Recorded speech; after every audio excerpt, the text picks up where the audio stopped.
Gloire au Seigneur, gloire à Dieu. Bonjour peuple d'ici et d'ailleurs, peuple du chemin du ciel, peuple qui suivait le Dieu de Papa Florian, le Tout-Puissant Dieu. Soyez bénis, soyez salués. Bishop, bonjour. Bonjour, bonjour. Aujourd'hui, nous allons parler d'un thème qui est très intéressant. Il y a une dame qui est venue, qui avait un problème, un grave problème, parce qu'elle avait un esprit qui l'étouffait, elle et ses enfants, qui étouffait sa maison. Elle n'avait pas de solution. Malgré qu'elle priait dans son église, malgré qu'elle faisait tout, le pasteur l'interdisait d'aller ailleurs, de venir même au chemin du ciel pour prendre le lait, sous prétexte qu'elle allait partir en enfer. Et puis c'est l'occasion d'attirer l'attention de tout un chacun sur ceux qui accordent plus d'importance à l'église qu'à Dieu. Voilà, ce n'est pas l'église qui sauve, c'est Dieu qui sauve. Donc, Bishop, à la lumière de la Bible, vous qui êtes un peu dans les Écritures, comment comprendre ce fait-là? Quelqu'un qui vient, qui fait des jeûnes dans une église où ça ne marche pas depuis des années, qui fait 40 jours de jeûne, qui fait des années de jeûne, des jours de jeûne, mais l'esprit est toujours là. Et le pasteur qui l'interdit d'aller ailleurs, sous prétexte qu'elle ira en enfer.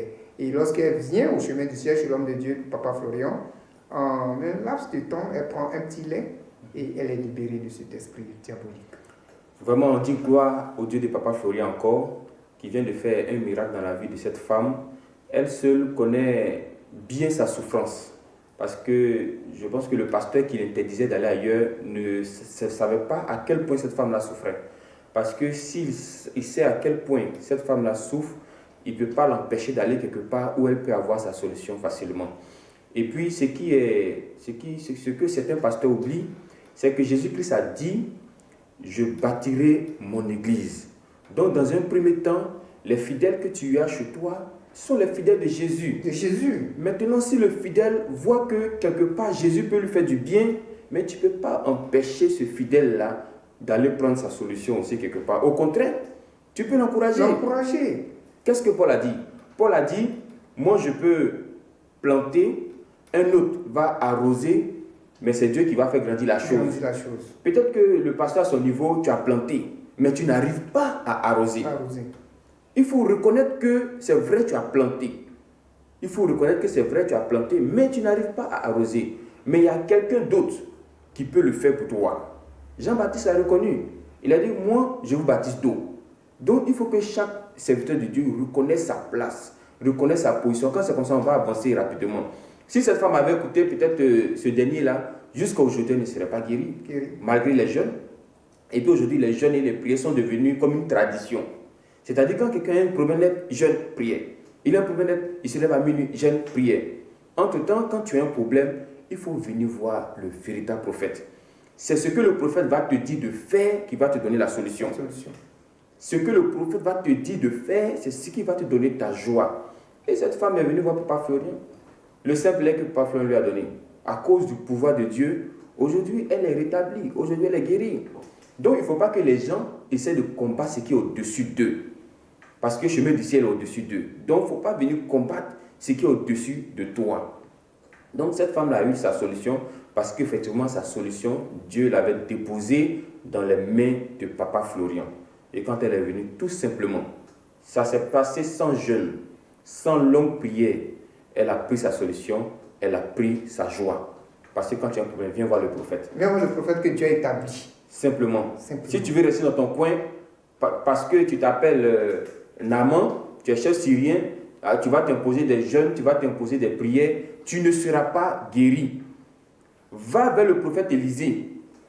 Le prophète Élisée, quand tu vas aller vers lui, peut-être en partant vers lui, tu vas penser que c'est comme les autres pasteurs. Il va te dire, bon, fais encore le jeûne, fais encore la prière. Mais Élisée va te dire ce que l'autre ne t'a pas dit.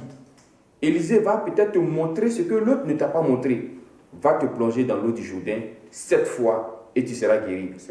Ça n'a rien à voir avec le jeûne, ça n'a rien à voir avec la prière. Ce sont des actes prophétiques. Ce sont des actes prophétiques. Et ça, viens voir le prophète, il va te dire. Vous voyez? Et Jésus lui-même un jour était assis avec ses disciples. Et puis, pendant que les autres étaient en train de jeûner, vous voyez ceux qui sont habitués au jeûne, ils étaient en train de jeûner ce jour-là. Et il vient voir Jésus et dit, mais pourquoi toi, tes disciples là, eux ne jeûnent pas pendant que nous on jeûne? Pourquoi toi, tes disciples, mais vous, qui vous a mis sur jeûne? Et Jésus va répondre, mais comment l'époux peut être là et puis les amis de l'époux vont jeûner. C'est-à-dire celui qui donne la solution là, il est là, et puis il va te dire que non, il faut laisser ça, va faire jeûne, mais va faire prière. Pour vous dire que quand Dieu investit quelqu'un d'un pouvoir, il ne fait pas comme les autres. Il se démarque des autres. C'est pourquoi les prophètes aiment aller sur la montagne. Sur la montagne, il est seul là-bas. Il ne fait pas comme les autres.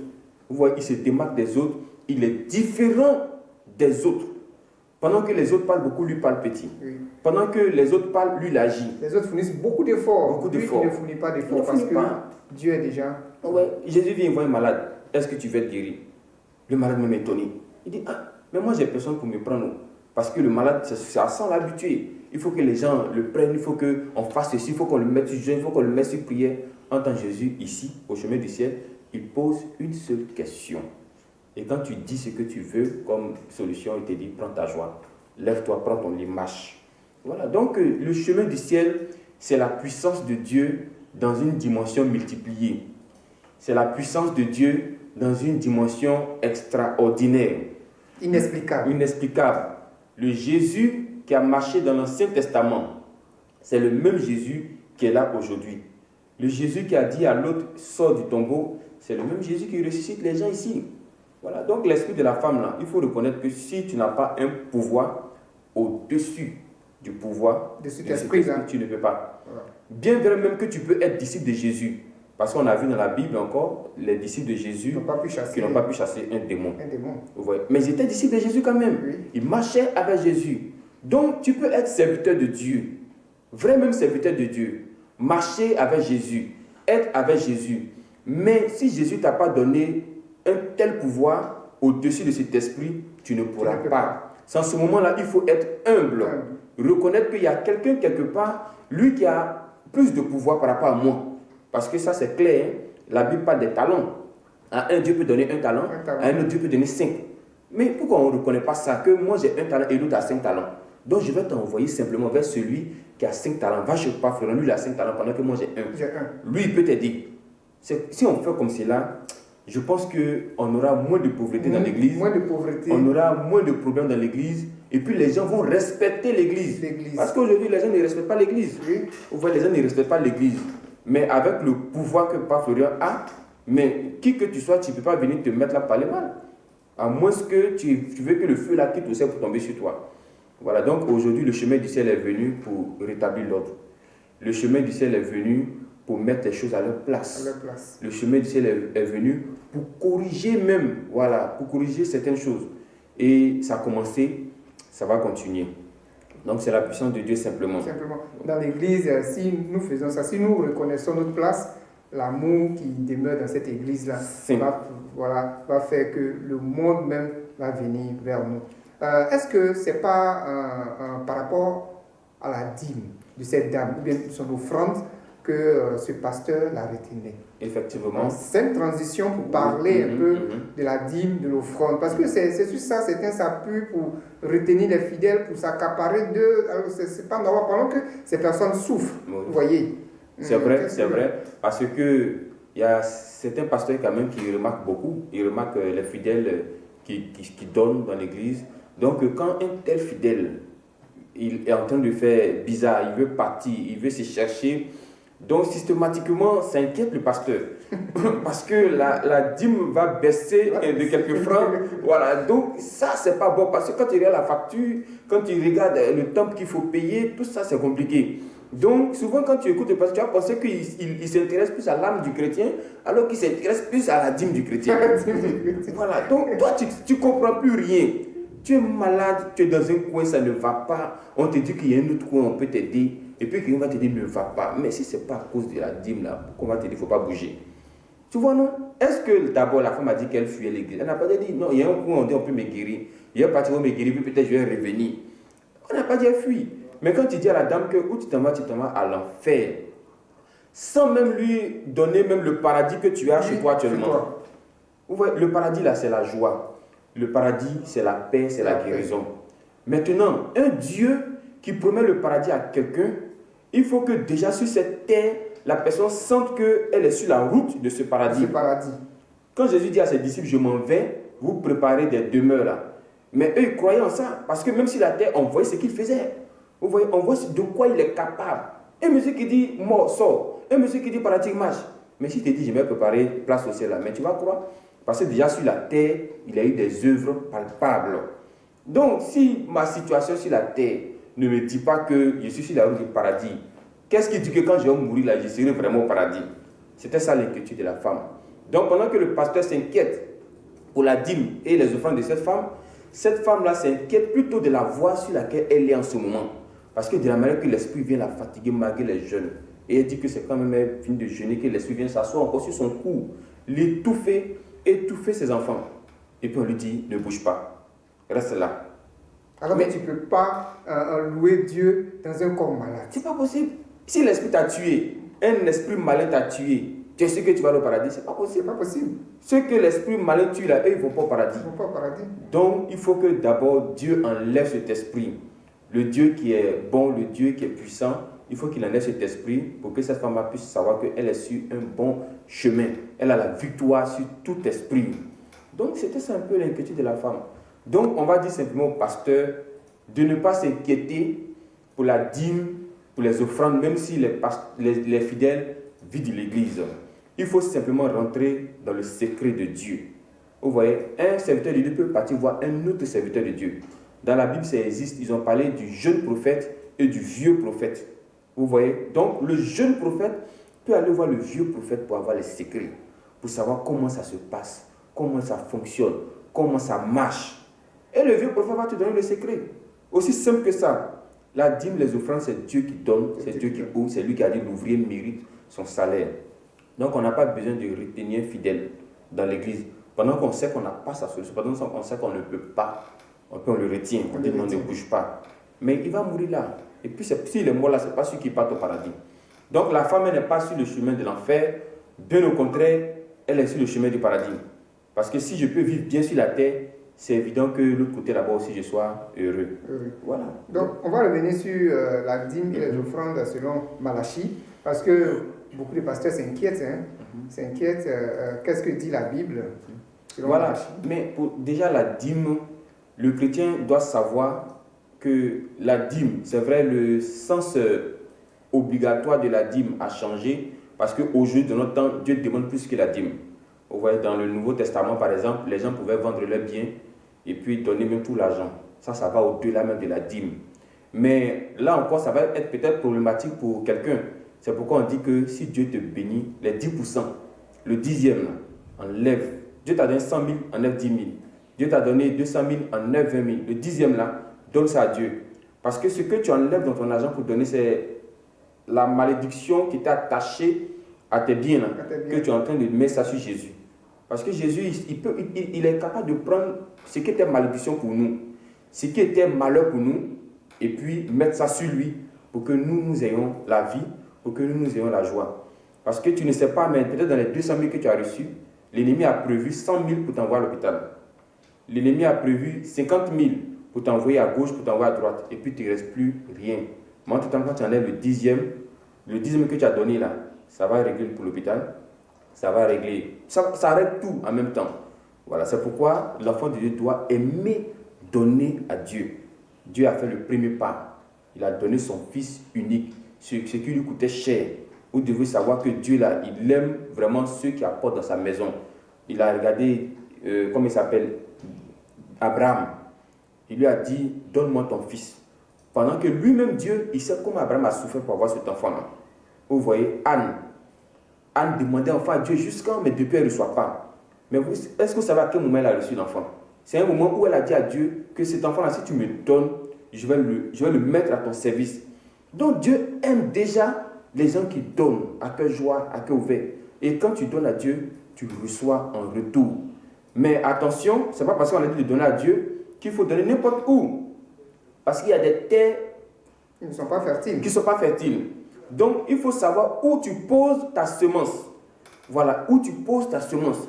Si tu vois que tu es dans un endroit, les gens témoignent à gauche, les gens témoignent à droite, les gens savent que tu es dans une terre fertile. En ce moment-là, tu peux s'aimer sans souci, sans problème. Parce que tu sais que la chose va te revenir un jour. Donc voilà, le donner doit être dans la vie de tout enfant de Dieu. Voilà, la dîme, les offrandes. voilà, doit être dans les enfants de Dieu. Donc voilà un peu, c'est la bénédiction, c'est cette dîme-là qui ouvre le ciel, c'est ce donner-là qui rend ta prière vraiment efficace, mais sur la terre fertile, bien sûr. Donc voilà. Donc il ne faudrait pas utiliser ça pour s'accaparer des fidèles. Voilà, il ne faut pas s'appuyer dessus pour dire aux fidèles que, écoutez, ne partez pas ailleurs, restez là. Et puis tu dis ça pas parce que tu veux sauver leur âme, mais tu dis ça parce qu'il ne faut pas que l'argent là-bas diminue effectivement. Vous voyez, il ne faut pas regarder sur l'argent. Comme je dis là, l'argent, c'est Dieu qui donne. Voilà. Dieu peut t'envoyer 10 fidèles. Et puis les 10 fidèles là, ils vont te donner 1000 francs chacun. Comme Dieu peut t'envoyer 2 fidèles, et puis ces 2 fidèles donnent 1 million, 1 million. Vous voyez, donc c'est Dieu qui dispose toutes choses. Il ne faut pas regarder l'argent et puis empêcher le fidèle de chercher toujours sa solution. Les gens, quand ils ont des problèmes, ils ont tendance à chercher. Ils ont tendance à chercher. À un certain moment, ils ne s'asseyent plus.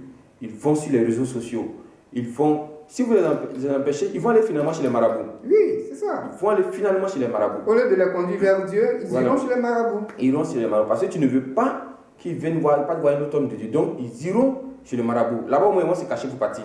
Oui. Et c'est là-bas qu'ils vont faire les sacrifices de poulet, les sacrifices de moutons. Et là, la dîme, on n'en parlera plus. À la perdition. À la perdition. Ouais. Voilà. Ce qu'on pouvait éviter. Ce qu'on pouvait éviter. Voilà. Donc, chez le marabout, là, ils vont payer moutons, ils vont payer. Donc, ça encore, ça diminue la dîme. Donc, s'ils sont venus chez un serviteur de Dieu, s'ils sont venus chez quelqu'un qui confesse Jésus-Christ, je pense qu'ils sont sur le bon chemin. Et la preuve en est que ces personnes-là sont délivrées. Ces personnes-là témoignent elles-mêmes, sans contrainte. La personne dit que je faisais des jeûnes, je faisais des prières, mais ça n'allait pas chez moi. Aujourd'hui, je suis venu voir Papa Florian, me voici, je dors bien, je me lève bien et j'ai la paix du cœur. C'est ça que les gens doivent retenir. Mais Jésus finit de guérir un malade. Et puis vous voyez, les gens vont quitter à gauche, à droite pour venir dire pourquoi c'est le jour du sabbat là que tu guéris les gens. Ce qui sont des fois pas Florian, c'est simplement l'histoire qui se répète. Voilà. C'est simplement l'histoire qui se répète. Jésus qui fait du bien, puis on le traite de Belzébul, c'est l'histoire qui se répète aujourd'hui. Il fait du bien, tu dis pourquoi c'est le jour du sabbat. Comme si toi-même là, si tu es malade et puis Jésus veut te guérir le jour du sabbat, tu vas refuser. Je pense qu'il ne faut pas qu'on exagère. Voilà, il ne faut pas qu'on exagère. Si tu penses que tu es mieux que Papa Florian, alors il faut faire mieux que lui. Mieux que lui. Voilà. Ici, quand il y a des cas qui viennent, que Papa Florian voit que ce cas-là, ce n'est pas un cas spirituel, que c'est la médecine qui peut régler, il dit automatiquement, allez-y à l'hôpital pour régler. Pour régler. Et puis quand la personne va, ça se passe très bien. Très bien. Vous voyez? Mais il ne dit pas, non, reste. Mon Dieu va te guérir pendant que la personne est en train de souffrir. En train de souffrir. Vous voyez? Vraiment, c'est pas bon. Voilà, il faut que chacun donne la solution, comme Dieu t'a donné déjà, par rapport au talent que tu as reçu. Il ne faut pas empêcher l'autre d'aller chercher sa solution. Voilà, autrement dit, si tu peux l'aider, aide-le maintenant. Voilà, les histoires de ça va aller. Si tu peux l'aider, aide-le maintenant. Mais si tu as dit qu'il y a quelqu'un qui peut l'aider de l'autre côté, laisse-le partir. Laisse-le partir. Vous voyez, il y a un groupe par exemple qui a dit à Jésus, mais maître, pendant que nous sommes avec toi, il y a un autre groupe de l'autre côté là-bas. Ils sont en train de parler, ils parlent pour nous, mais ils ne sont pas avec nous ici. Jésus a dit, mais ceux qui ne sont pas contre nous, ils sont avec nous. Donc même s'ils sont de l'autre côté, que vous ne les voyez pas ici, qu'ils parlent pour nous, ils sont avec nous. Vous voyez, mais Jésus ne dit pas, bon, dites-leur de venir forcément ici.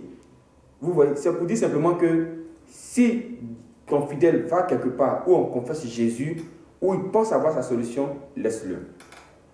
Toi, prie ton Dieu. De toutes les façons, ce que Dieu te donne, parce qu'à chaque serviteur, Dieu donne un nombre de personnes. Un nombre de personnes. Ce que Dieu te donne, tu ne vas pas les perdre. C'est ceux-là qui sont pour toi. Ils te seront toujours fidèles dans les dîmes, ils te seront toujours fidèles dans les offrandes. Mais la femme là, elle peut-être qu'elle est chez Papa Florian, mais chez toi c'était juste un passage. Voilà, c'est tout. Voilà. Donc tu as un talent, tu as la possibilité de planter, mais tu n'as pas peut-être la possibilité d'arroser. Laisse quelqu'un d'autre le faire pour toi. Et puis l'église va avancer rapidement. Voilà. Aujourd'hui, l'église c'est une tradition. Voilà. Jeûne c'est une tradition. Prière c'est une tradition. Entre-temps, il vous faut un prophète. Ceux qui ont la notion de prophète là, c'est ceux qui sont en Israël. Eux, ils ont la notion de... Ils savent ce que c'est qu'un prophète. Vous voyez, parce qu'ils ont connu les Moïse, ils ont connu les Abraham. Donc, ils savent ce que c'est que la notion d'un prophète. Ils ont connu les Élisée, les Élie. Vous voyez, donc quand tu connais la notion de prophète, là, tu ne joues pas Papa Florian. tu sais que ce qu'il dit, quand tu marches dessus, ça se réalise. Donc voilà un peu ce que je voulais ajouter. Gloire au Seigneur, merci de nous avoir écoutés. Merci d'avoir prêté attention à cette émission. Que Jésus-Christ continue de nous guider, de nous fortifier et qu'il soit notre seul repère et notre seul rempart au nom de sa puissance. Amen. Merci.